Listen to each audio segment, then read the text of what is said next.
look back to design professions, because digital manufacturing and parametrical design have a very clear lifespan and history.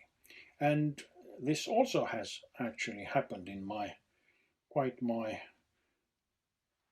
understandable history of seeing the world. It is Frank Gehry. I was in school when Frank Gehry already became famous architect and his first house was widely publicized.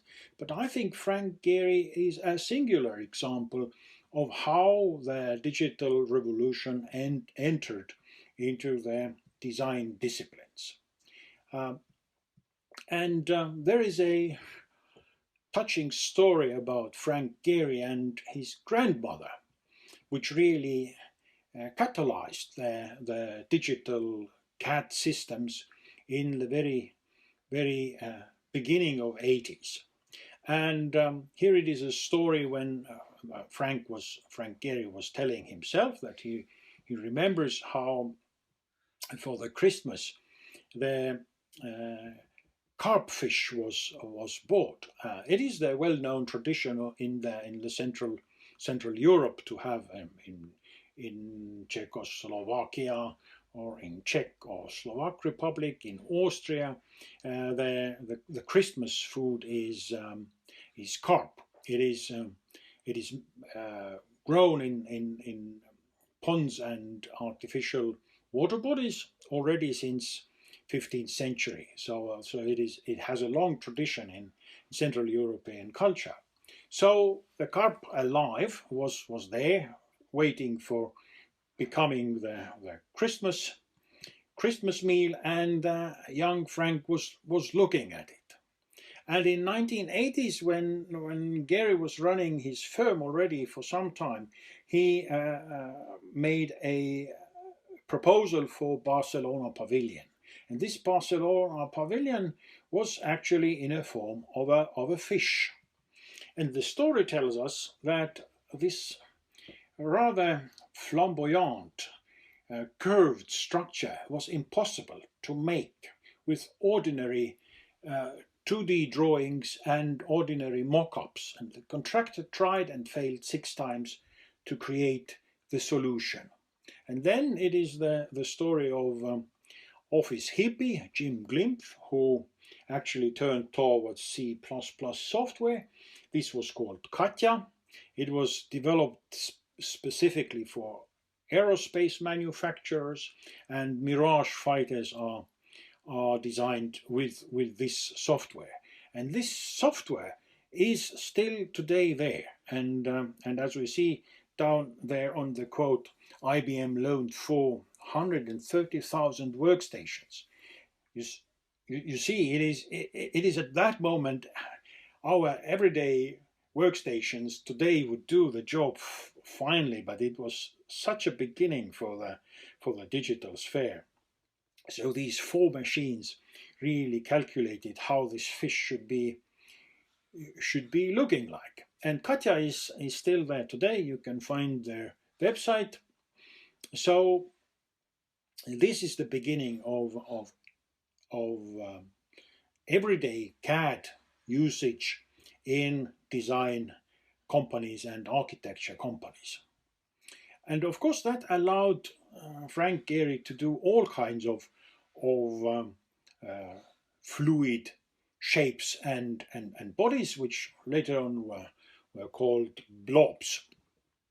And one of the most spectacular designs, of course, is the Bilbao Museum.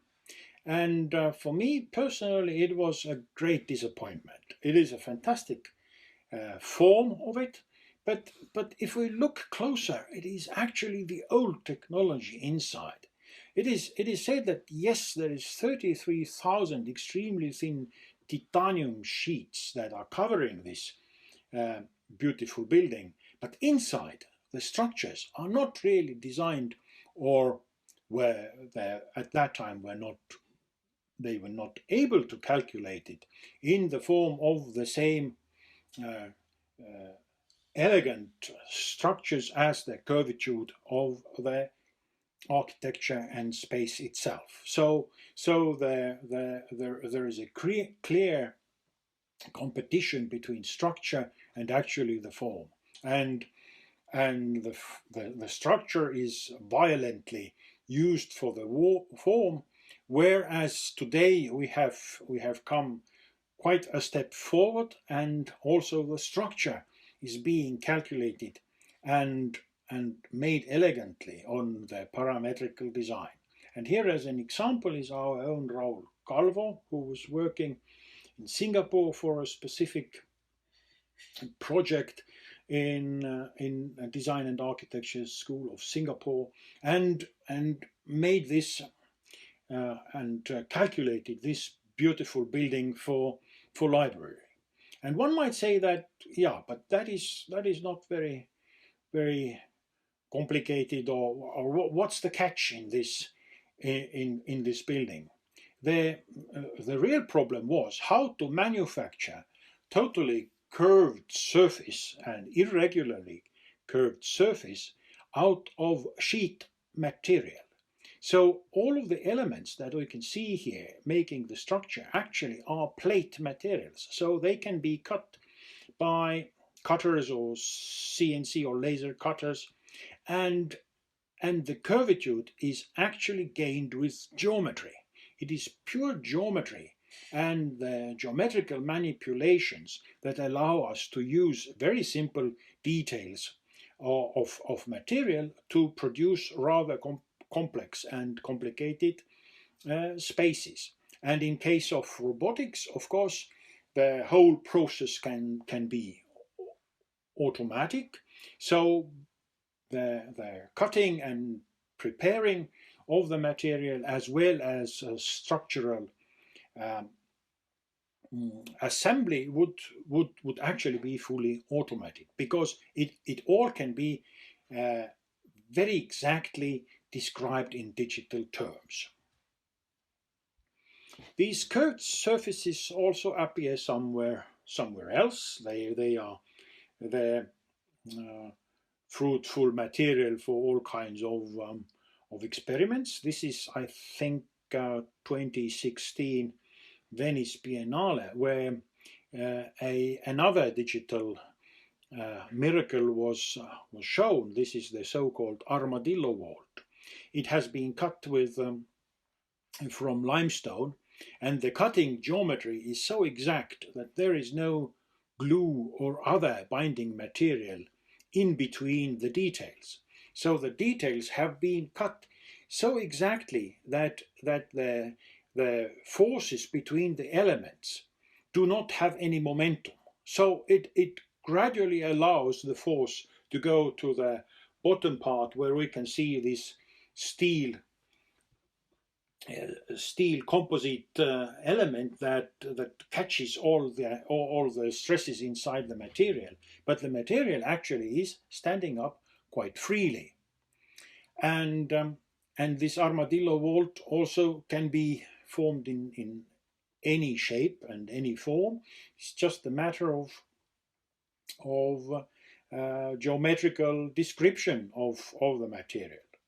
But basically here we see the same problem as with Bilbao Museum, that it doesn't really differ so much of the Gothic buildings. We have to have the shuttering or the timber supports. Then the manufacturing process, of course, can be automated, but nevertheless, it is on top of this huge structure that is probably much more expensive than the final outcome. And therefore, it doesn't really differ too much of the 15th century fan vault in King's College, Cambridge, where the same type of stone was used. It was cut by hand so exactly that the mortar between the stone details only works to even up the edges. The stones support themselves through just the pure geometry there, and the thinness of this material is staggering. It is 11 meters and it is 10 to 11 centimeters. So it is like an eggshell, really. But of course, here we can see the ribs. But sorry, I was diverted from our main theme.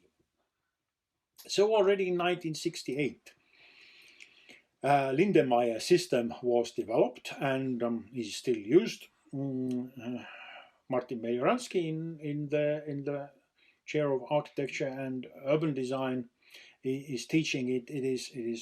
It starts with rather simple elements, axioms, and then algorithms, and out of that you can produce really flamboyant forms, purely using the generative power of the software. And today this has also been made quite foolproof for already not so imaginative and software literate people by Rhino and Grasshopper, where everybody in a way can already visually connect into the parametrical design. And it is quite fantastic that Rhinoceros, that started like a mediating software between different formats of CAD program, has developed by itself into a powerful CAD tool of its own right. But I'm pretty sure here you are much more knowledgeable than I am. Mario Carpo has described in 2 of his books this digital turn for the design-based disciplines, and he's referring here that from the viewpoint of epistemology, a totally new object had developed, and it was named by Bernard Cash. It was named objectile. So what we get through this new type of technology and design methods is not an object or an imaginary object or even digital object, but it is a mobile object called objectile. And it is an algorithm with parametric function added to it, which makes each of these objects or objectiles slightly different, but at the same time recognizable. But this has a major consequence for the design-based disciplines, and this is one of the elements where I think that design has really lost its 600 years old paradigm. It is the question of author.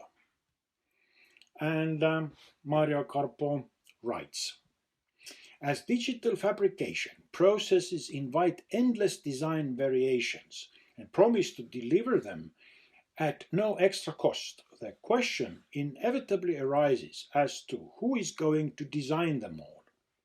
In a parametric design process, some parameters are by definition variable. This variability may be automated and machine controlled. For example, a program may be instructed to generate any number of variations randomly or as a function of some external factor. Alternatively, the designer may choose and fix all parameters that determine each individual item right from the start, thus authorizing only a given number of them, a closed series of different objects, all designed by the same author. And here comes the important part. But a third possibility cannot be ruled out. Some parameters may be chosen at some point by someone other than the original author, and possibility without his or her consent. And the more and more we see that architecture and design is becoming a recipe writing or algorithmic object is the final object of design. And the authorship that was on weak legs already for decades is entirely going out of the process.